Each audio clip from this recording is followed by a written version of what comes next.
Rashawn, hitting the wall by a dog and die alone. What you think about it? I think It's you a, did. You it's a, answer the question already. I don't Did believe you, so. Rashawn? Okay. I All don't right. believe so. I'm listening. I know for sure on the second part, I really hate that when the buy a dog and die alone. Specifically with the die alone part, because everybody really dies alone. Even if you're in a room full of people, nobody transitions with you. So what we really need to be worried about is living alone.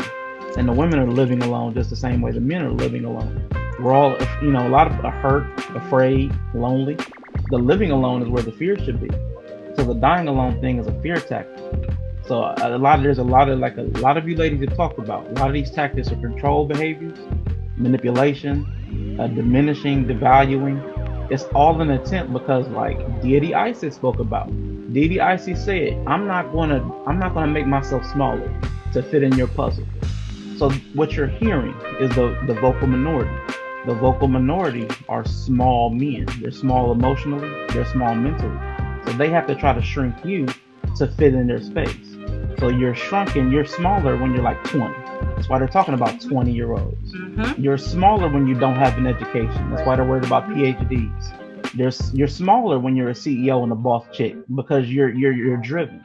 They want smaller women because they're small themselves. They're trying to put the bird in a small cage because there's that's why women can't thrive with these type of men because there's no place for them to flourish. You can't put a plant in too small of a planter.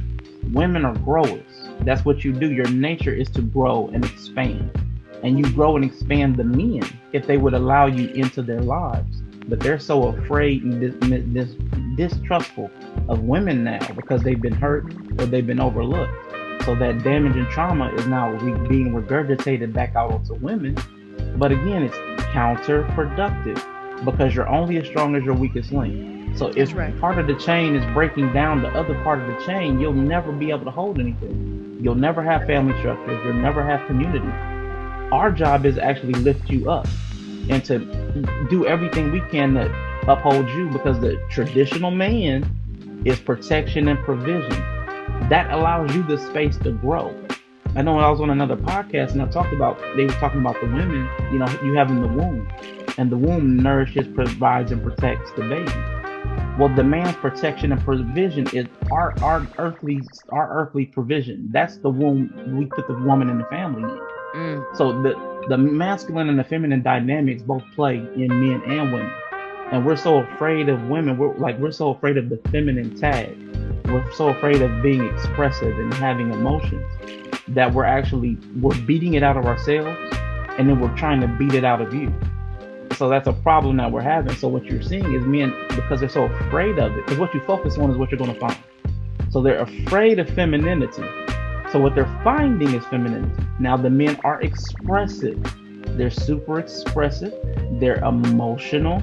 Those are typically things that are ascribed to feminine. And like all of you have said, women want validation. Now the men are seeking validation. And the men are seeking to be coddled.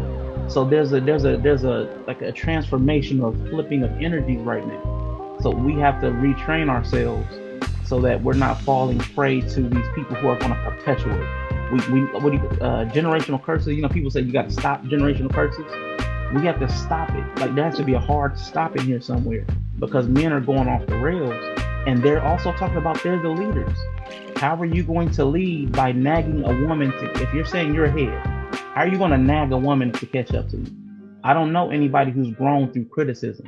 Negative No. reinforcement can only get you to do so much. You'll do just enough to keep from getting the negative reinforcement.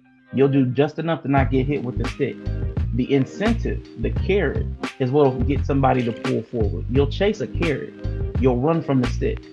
But it's not going to be the dynamic changes. Your mentality is different. So a lot of these things these men are doing, it doesn't make sense. It's not thought out. It's counterproductive. What I really think is, I'm pushing this one, but I really think the men that are pushing this are not really even interested in women. I mean, and I'm not saying they're interested in men. I'm not saying that they're gay. I'm not saying that they're Yup. gay. But you cannot be interested in women and want to attack women. Again, I'm not making the claim that they're gay, but I'm not going to attack the thing that I'm pursuing. It doesn't make sense. I'm not going to stand outside McDonald's wanting a Big Mac but picketing at the same time. It, it's incongruent. So there's an issue mentally with these men. They just like their mothers, so they just like us. Yeah, that's very interesting perspective. And I respect everyone's perspective. That's very, very, very interesting.